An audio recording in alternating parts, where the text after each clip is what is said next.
Let's see, how much damage can Commando do? Decent. I would say decent. Hey fellow Vault Dwellers, it's Angry Turtle and it's time for the Commando build for the Ghoul. So Ghoul Mando.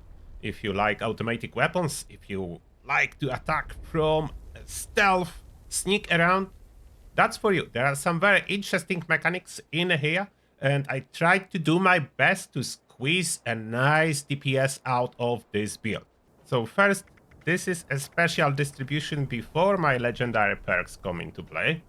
And the legendary perks. The standard 4 to special, so 4 special cards, total of 20 points. Endurance, Intelligence, Agility, Luck. I like them the most, and I keep them always like that, so if I'm switching loadouts, they do work correctly. As you know, the loadout machine, you can save loadouts, everything is cool, but legendary perks need to stay the same. They will not be safe on the loadout, so I take that into consideration and I try to stick to the same special boosters, and I'm only switching those 2 cards when needed. And you may notice I have both. That's taking one for the team and follow through. And yeah, there is a purpose to that. You can actually benefit from both as a sneak build. Just a quick explanation. If I'm sneaking and I shoot at enemy, then follow through will be applied. In the same time, this enemy will reply with the fire, with the blind fire towards the location I'm firing from, not directly aiming at me, but at location. In result, some of the bullets will hit me and will activate, taking one for the team. Therefore, yes, both can be triggered at the same time from one player. I never used that before. This is a rare case scenario when I'm trying to utilize it, because Commando just needs something extra, so I'm giving it that. Now about the perks. Under strength, we do have some brick wall to be immune to staggers. When we are sneaking, we can still get staggered, so that's very, very helpful. I really like the brick wall perk on ghouls. Arm skipper to keep more weapons. Bandolier for railway spikes. If you don't want to use railway, you don't need bandolier. And traveling pharmacy for our camps. After that, perception. So that's tough in here. And there are options, so I will tell you about options as well. Commando, only rank 1 of all the Commando perks. Commando, Expert, and Master, as there is no room. Then I do want Ground Pounder. Most of the Commando weapons reload quite frequently, so we want to make it faster. Tank Killer to improve our damage. Concentrated Fire. This is very important to have max out now, not only for the hit chance, but it's increasing the damage per shot as well. So that's a damage card now. And that's an option. So I have Breathed In at this moment to reduce my radiation resistance to 0.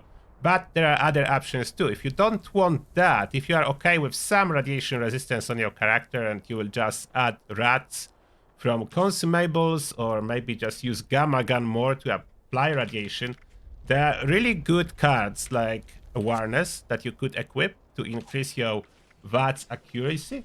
And there is second one, Ghoul's Specific Eye of the Hunter. You could slot in rank 1 of this card to increase VATS accuracy even further. So that's additional option. If you really want more damage, you could try to go some higher ranks on the Commando cards instead of Breathed In. It will not make significant difference. I tried. I cannot really tell a difference if I switch one of those cards to max out or not. So options are on the table. As perception, there is just not enough room to slot all the cards that are good for the Ghoul Commando. Endurance, we run only 9, and it's enough for this build. Life Giver to make us more tanky. And yes, there is a bug with Life Giver that sometimes it will not apply straight away, but there is a quick workaround. If you use any food that boosts your max HP, then Life Giver will apply. Or if you enter a loadout machine and reapply your build, it's supposed to fix Life Giver and makes it working again. Ironclad, rank 1. Through Haika to carry more stuff. Adamantium Skeleton, as we do not want to get crippled. Fireproof to be immune to those nasty explosions. And that's it. After that, Charisma, Strength in Numbers, Mutations boosted, Tenderizer, more damage, United Ordeal to achieve enough special. I mean, free special. Why not use it? Glowing one. I'm running this one. This one is, of course, optional and only makes sense if you have around 0 radiation resistance. If you have any significant amount of radiation resistance, this will not be noticeable for you. Next, Intelligence. We have batteries included to carry more energy ammo, some Scrappa as a filler, per card, and Science Monster to do a little bit more damage. It's not huge, but it's 15%, and it's under Intelligence, so we have room here. I could even have more cards, more points moved, but there is nothing to add. Normally, Commando will run unyielding and low health builds. Ghouls cannot do that really, so that's different here. That's why Intelligence 6 is plenty to already spend on carry weight and Scrappa or something like that. Generally, under Intelligence at some point, if the card that increase radiation intake will be fixed, we can replace batteries included and Scrappa with this extra radiation card. Agility, the most important of them all for every single build since Onslaught effect was added. So we have Gunslinger for weak spot damage, Gunslinger Expert for Onslaught stacks, Guerrilla Expert for Onslaught stacks, Master for Onslaught stacks. Then there is something for stealth, Mr. Sandman, as it's 100% and just 2 points, so worth it. Escape Artist for our sneaking needs, Gunfu for target switching, Adrenaline rank 1 as well, and that's it. There is no more room, so that's barely possible to slot everything that's really good. You may notice no sneak card, there is just no room. But we have perfect stealth thanks to armor, so that's not a problem.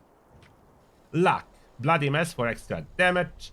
You can consider instead of that Class Freak if you want to. I don't feel like Class Freak is needed. Better criticals for damage, critical savvy to get critical every other shot, junk shield for resistance, ricochet could be good in this spot too, so this one can be swapped depending on your preference. Good with salt to keep my slime cakes, faulty spots to increase damage to weak spots. Those are the most powerful cards in latest update, so if you see a weak spot damage, you add it. And Wild West Hands. This is especially cool if you're running Railway or other, basically a lot of automatic rifles reload a lot. So 36% chance that you completely skip the reload. It's very impactful, especially on the boss fights when you need the DPS. So those are per cards. Now Mutations. So you can see the side effects of them without Class Freak. It's not too bad. It cuts down some of my carry weight, as a lot of them is minus to strength. But strength do not really affect our combat efficiency, just the carry weight. So then, Bare Bones is for agility and sneaking. Carnivore, as Carnivore's food is very powerful. I know Herbivore has better crit damage boosters. I just prefer running Carnivore. With all their camp items generating food for me, I cannot switch to Herbivore anymore. Eagle Eyes for extra crit damage and perception, Herd Mentality for free special, Marsupial for jumping, Speed Demon to reload faster, and the last one, don't look at that. It's not needed for this build. I was having fun with the minigun shredder. The good news is that this build works because it relies mostly on VATS and guns are accurate anyway, so this gun accuracy penalty do not really penalize me. Now the gear. So about the weapons, there is lots of options. My favorite, if I'm about to play Commando, my favorite is definitely Elder's Mark. It just feels so good to use. It is powerful and feels incredibly good, and it's a Tommy gun. It's a real Commando type weapon. Amazing. Of course, we want Furious. In case of this weapon speed at that scale is great. With that, we are achieving 132 attack rate. Reduction to action point cost and weak spot damage with his pinpointer. So that's one of the weapons that I do have with a perfect roll for this build. And it absolutely destroys everything. AP cost of 4. It's brilliant. It costs almost nothing. If you don't have your own Elder's Mark, there is an event triggering at Sacramental Glade from time to time, Beast of Burden, and it has a chance to drop Elder's Mark. Elder's Mark is very unique named weapon as you can customize legendary effects, which is not common. Most of the named weapons cannot be changed. This one can, which is great. Then really worth your attention is Ticket to Revenge, as that comes for free from Vault 63 questline, and it's amazing as is. That comes with Furious, which is best possible prefix now, with weapon speed, reduced weight, and what's not listed here, double ammo capacity. So, Ticket to Revenge, absolute beast. I will show you how well it goes. So yeah, and free. So that's really easy to get. Laser carbine is a big disappointment for me. I was trying to use it, but no, the same about radium. The amount of radiation is just not there. Big disappointment. So I do not recommend either one. The Fixer performs really well still. Fixer is the Fixer. It's solid. If you have handmade, it's solid too. They do perform really well. And other weapons you can use, like there is more, but mainly I'm running Elder's Mark and Railway. Either this one, that's a perfect quad roll, or just a free one, Ticket to Revenge. Armor. That's important category, and we are using a mask mechanic here that still works with covered. That's how I can have this Brotherhood with a jetpack on a torso, and then all limbs covered scout armor. They all modified with shadowed strengthened. This is the best possible stealth armor. As you may see, my full set is Chameleon. Chameleon does stack, so yes, if you want to use Chameleon, you want to use full set. And Unyielding is not available, so we want to use Chameleon. It's a very nice combo with Sentinels, as Chameleon works when you are not moving, and Sentinels works while you are not moving. So this is perfect. I like it. There is luck on every piece on second star, so I can have my criticals every other shot without being bloodied. And most of them is a 3-star. One is a 4-star at this moment. This one that comes with limit breaking, but it's only needed when I do not have a Ghoul on the team. As with a Ghoul on the team, I have 33 luck, but now on this team there is not a single Ghoul outside of me, so I have only 30. So in this case scenario, I need the limit breaking. If I would find a Ghoul, I don't need it, but on this server, surprisingly, there is not so many Ghouls.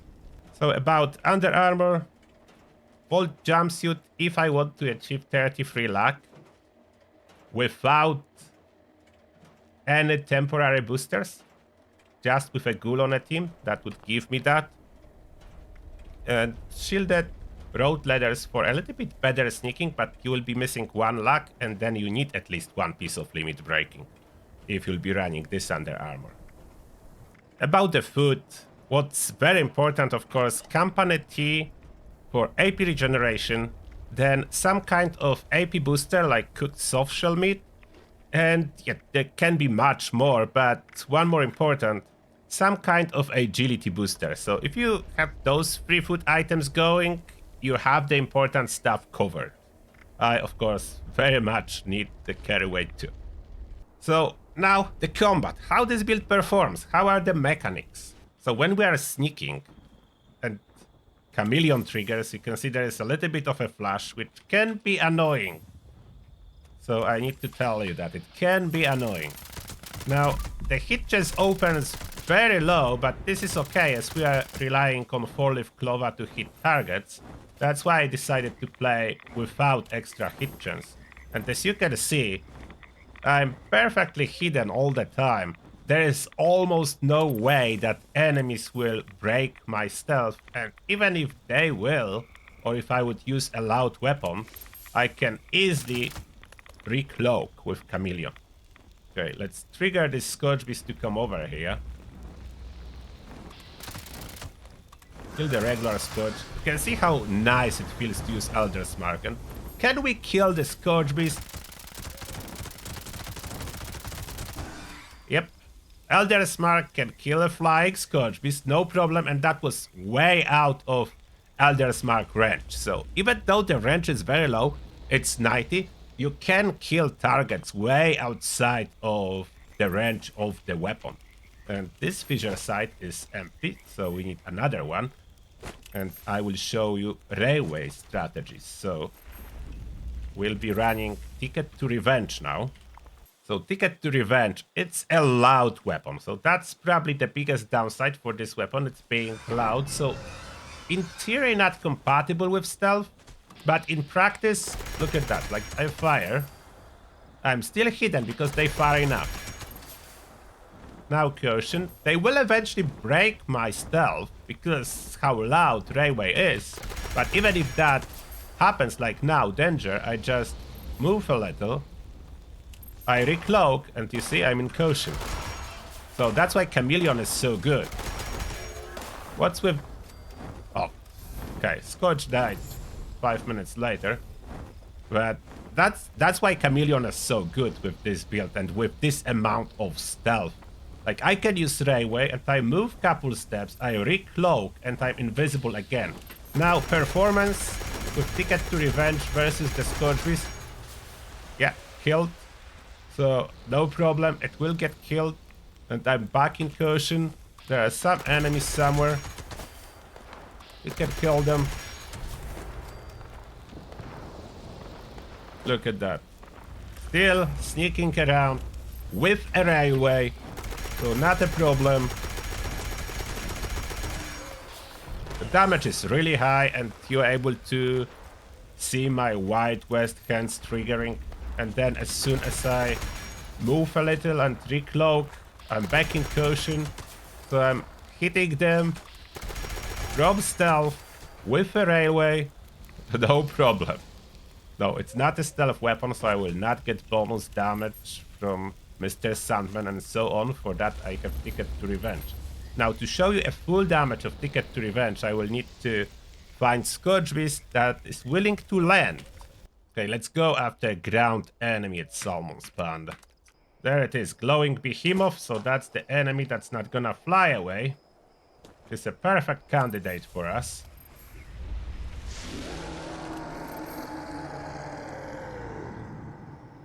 You know what? I will let him hit me first. Let's see if I'm tanky. Yeah, as a ghoul, we are quite tanky.